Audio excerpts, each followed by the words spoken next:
the controversies. Yes. The first was that France was being brought in to be the ones responsible to provide AI audit, automated compliance, real-time analytics, cybersecurity tools for Nigerian government to get taxes. And experts, let me say so, interest groups raised alarm that why must you hand over your entire economy and that has to do with also security to another sovereign country?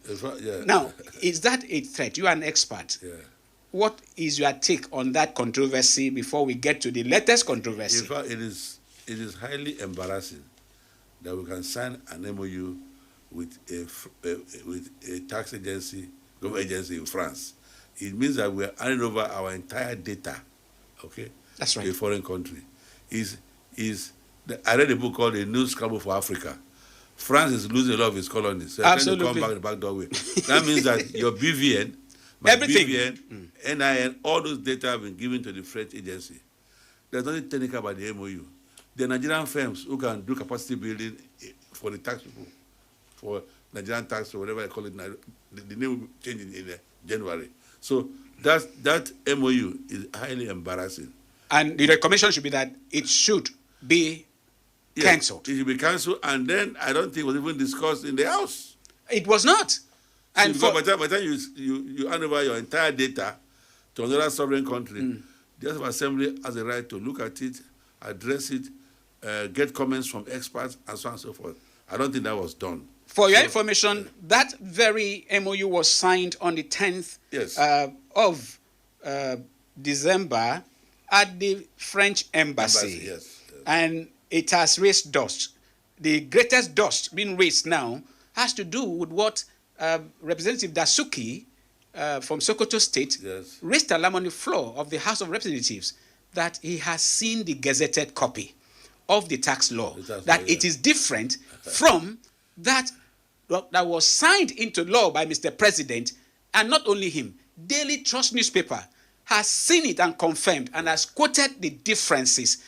What is your take that there was not just illegality, some have called it criminal alteration, forgery, by whatsoever name? I don't want to say it is not true because it has been brought to the public. We don't have to wait until it goes to court before you say, oh, who has brought this to court? As an expert, as a consultant to World Bank, you've been to different countries of the world. What is your take? It just doesn't have to be legal matter alone. As an economist, is it possible that a document that the people, through their representatives, agreed on is altered by a few persons in the executive and still be a law? Well, let me say that, tax issues, even though they have economic, socio-economic implications, tax issues are heavily legal matters. They are laws that back them. I think this matter should be thoroughly investigated, okay? If it is true, it is embarrassing. After a law has been passed, some people, some elites who have captured the state now go and change the law. If it is true, it needs thorough investigation. If it is true, those involved should pay the consequence. Because it doesn't make sense.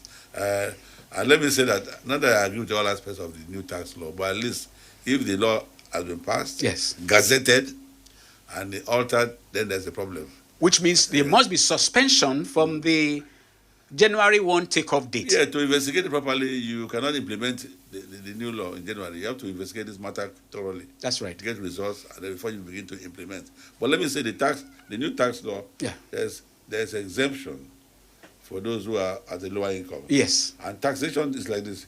You have to declare. You declare your income before they impose a tax on you. So in most countries, even the rich, they are careful in taxing the rich because at a certain level of income, if you tax the rich so high, they use the money for something else and not invest into the economy. That's true.